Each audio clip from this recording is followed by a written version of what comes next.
Assalamualaikum teman-teman. Hari ini saya akan mewawancarai beberapa narasumber tentang pandangan mereka tentang peran bahasa Indonesia di kalangan remaja. Yuk simak video selengkapnya. Kedatangan saya di sini akan mewawancarai Ibu tentang dampak negatif dari penggunaan bahasa Indonesia yang baik dan benar.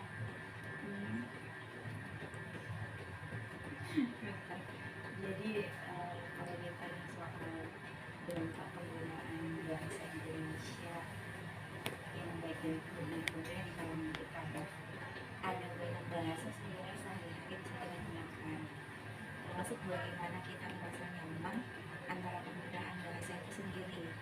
Sebenarnya setiap bahasa itu memiliki konotasinya masing-masing, tinggal bagaimana kita menggunakannya, baik itu dalam penggunaan bahasa yang benar, tentu juga pasti akan berdampak positif gitu kan ya.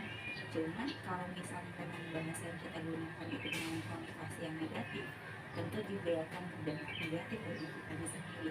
Seperti apa misalkan dari kata itu sendiri. Contoh, kalau di lingkungan kita itu banyak menggunakan bahasa yang memang berkonotasi negatif, katakanlah sesuatu yang mengandung arti yang tidak baik, tentu dalam penggunaan bahasa yang tidak benar berdampak tidak baik juga untuk kita dalam komunikasi setiap hari.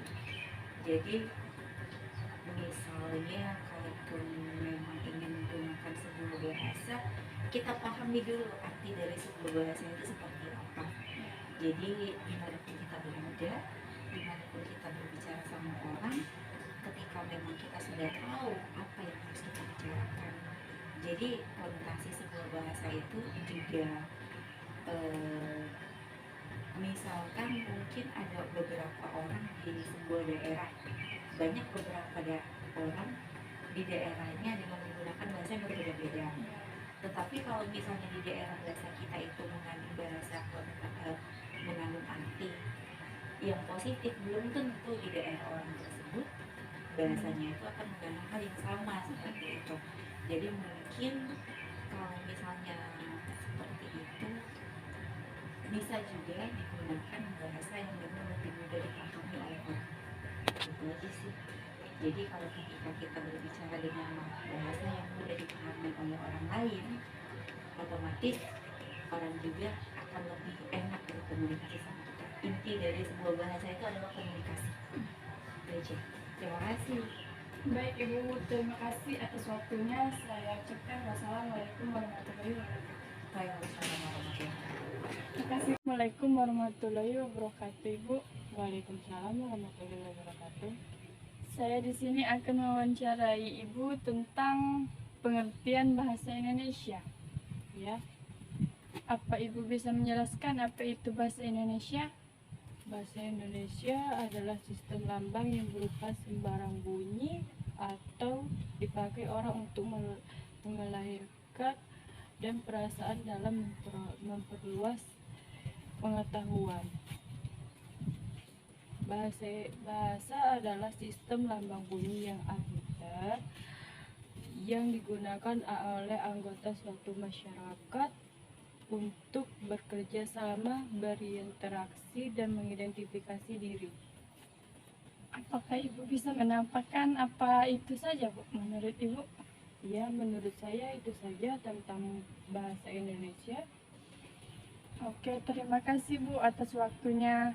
Saya Nisa mengucapkan Assalamualaikum warahmatullahi wabarakatuh. Waalaikumsalam warahmatullahi wabarakatuh.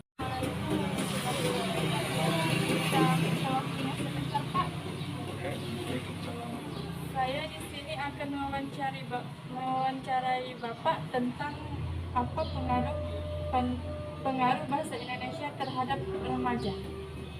Pengaruhnya sangat tidak bagus untuk remaja karena bahasa gaul itu kurang sopan kalangan remaja sekarang. Ya,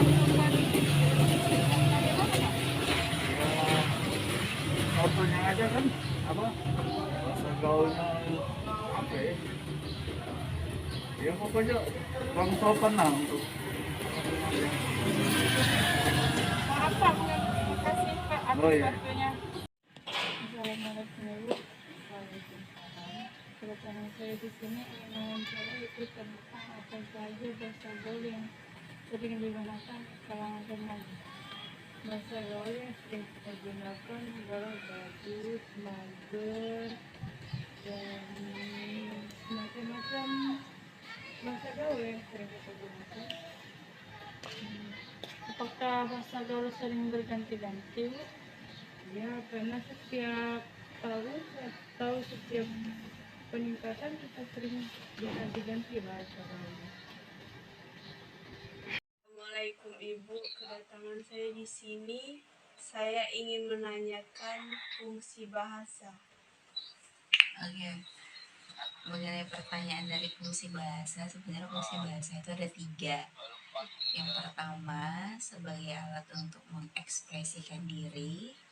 Yang kedua itu bisa dikatakan sebagai alat komunikasi, karena memang kita tiap hari berbicara tentunya itu menggunakan bahasa ya.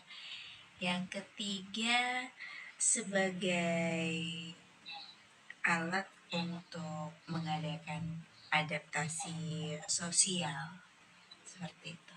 Terima kasih. Terima kasih atas penjelasan.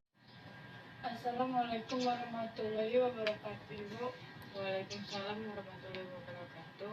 Perkenalkan, nama saya Melda Nurisa. Saya mahasiswi dari kampus Siti Khadijah, ingin mewawancarai Ibu tentang faktor peran bahasa Indonesia. Apakah Ibu bisa menjelaskan?